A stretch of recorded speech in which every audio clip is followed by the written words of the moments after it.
Morning all. All right, so we're gonna start today off with a season preview for the Florida Panthers.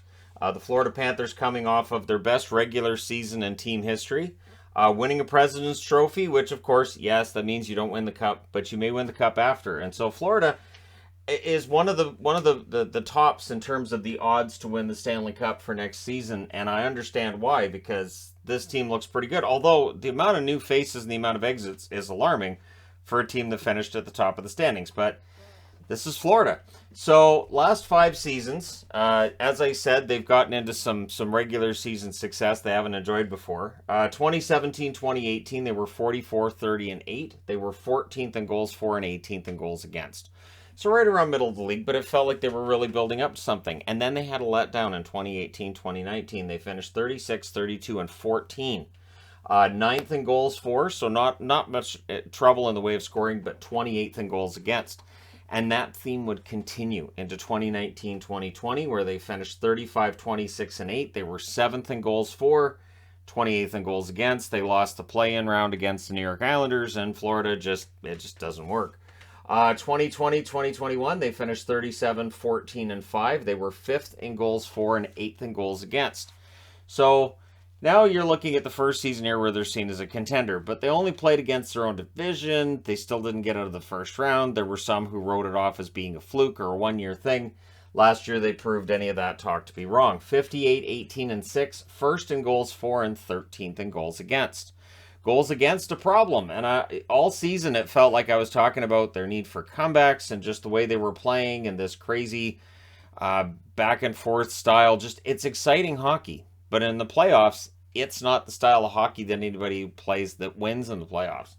So that transition to playoff hockey, I think, was tough for Florida, and they end up out in the second round. They did win in the first round. That, I feel like, is a weight off the back of the franchise. But they did lose in round 2. Their best month was October, in my eyes anyways. They go 8-0-1, so they didn't lose in regulation. They had some very good months, though, last season.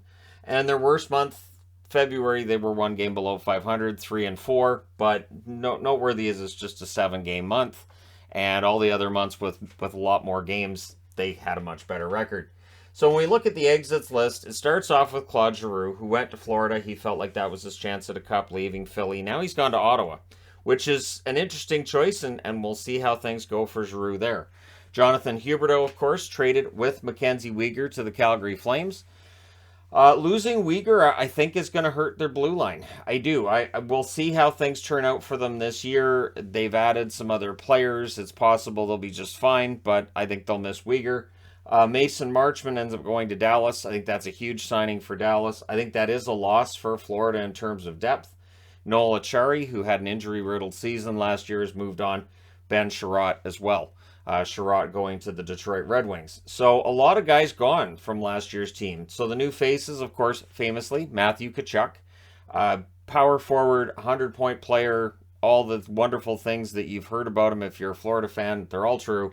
And he adds some grit to the lineup as well. Colin White, who was bought out by Ottawa, picked up on a team-friendly deal by the Florida Panthers, a 1-year deal, which when it expires, he's still a restricted free agent next summer.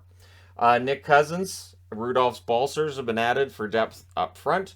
Mark Stahl has been added on the blue line, and they've got a professional tryout for Eric Stahl. They've also got one for Andrew Hammond, but Hammond doesn't project to make the team anyways. But if Eric Stahl does get a contract, he would be then playing for the Florida Panthers, probably in a similar role to what Joe Thornton did for them this past season. Chris Tierney, Gerald Mayhew added as well, forward depth. And Michael Del Zotto, a little bit of depth on the blue line. And all these guys signed for reasonable contracts because for cap space, Florida doesn't have any. Florida is in a situation now where trying to keep everybody together is going to be the challenge. And every good team goes through this. The good news is, if your team's struggling with that, you're probably a good team. The bad news is, if the team's not very good and you're still struggling with that, probably an issue with the general manager and some of the contracts that have been signed. So the tandem in net is still going to be Sergei Bobrovsky and Spencer Knight.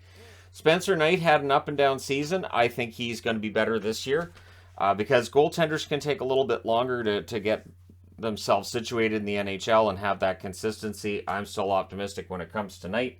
Down the middle, this team is very good at the center spot. Sasha Barkov, number 1 center there. Sam Bennett, Anton Lundell. Lundell could easily end up being the number 2 center. Bennett could end up being the number 3 by the time the year's over. Bennett may end up on the wing.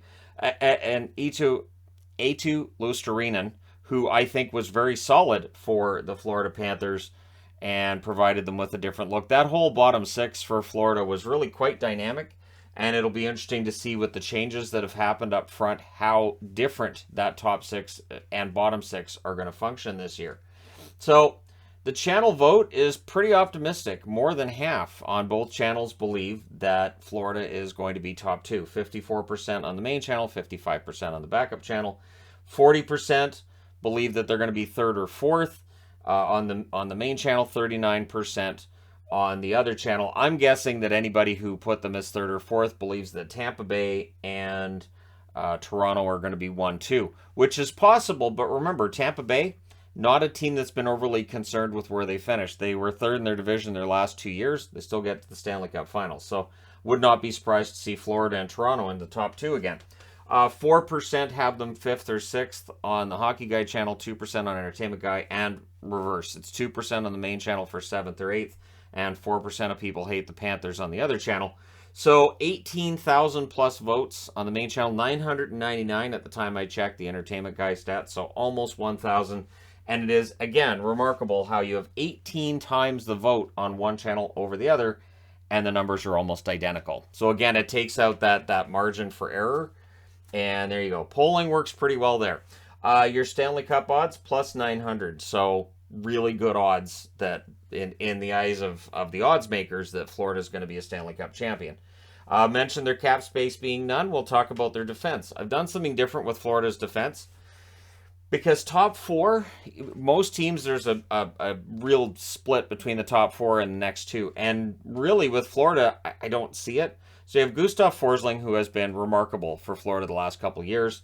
Aaron Ekblad, if he can stay healthy, that is huge. Aaron Ekblad getting hurt was a huge injury that Florida overcame, but they don't want to see that again, especially now they're without Weegar. Mark Stahl, Brandon Montour, Lucas Carlson, Radko Gudas should round out the other 4 defense. Who plays with who and who ends up actually getting those top 4 minutes is question mark for me, because Mark Stahl's a veteran, an older player. Does he end up getting all that time? He could, but Lucas Carlson could steal that. And between Gudas and Montour, in terms of ice time this past season, there was less than 30 seconds difference in ice time. I think Montour probably gets onto that second pairing, but we'll see what happens. Now, breakthrough candidates, I went with 2 obvious ones, because breakthrough candidates should be relatively obvious. Anton Lundell, who had a very good rookie season, has all the makings of being another Sasha Barkov type. I don't envision him getting the kinds of points Barkov does, but that being said, he could surprise us. And I went with Spencer Knight, who, again, had an up-and-down season this past year. By the end of the year and getting into the playoffs, it felt like he'd got it all figured out, but he did end up in the minors for a stretch there. Their coach, surprisingly, is Paul Maurice. In terms of all the new faces, all the exits, the other wild card in all this is Paul Maurice. How does Maurice change the look of this team? How does he change their personality on the ice? Do their goals against go up? Do they go down? Do they end up not being first in goal scoring anymore with a coach behind the bench with a little more experience and maybe understanding the style of hockey Florida was playing in the regular season this past year doesn't traditionally work in the playoffs?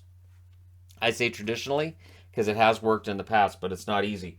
And Bill Zito as general manager, if all of these exits and all of these new, if this kind of turnover results in Florida still being number 1, if Bill Zito doesn't win GM of the Year next year, they should just take that award and say, you know what?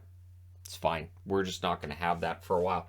Because seriously, there's a lot of turnover here. I mean, we can talk about the amount of talent on this team, and while it's okay, this is a lot of turnover. We'll see how it turns out for them, especially Huberdeau, Giroux, Marsh. Like these are good scorers. Marshman. I know Giroux wasn't there that long, but they did pay a price to get him. Goals leader this past year was Sasha Barkov with 39. Sam Reinhart was next with 33. Sam Reinhart quietly had an excellent season for Florida. Assists, Huberdeau had 85 to set, I believe, a record for left wingers with that. Barkov and Reinhart tied for second with 49 assists. The special teams for Florida, pretty darn good. 24.4% on the power play, 79.5% on the penalty kill.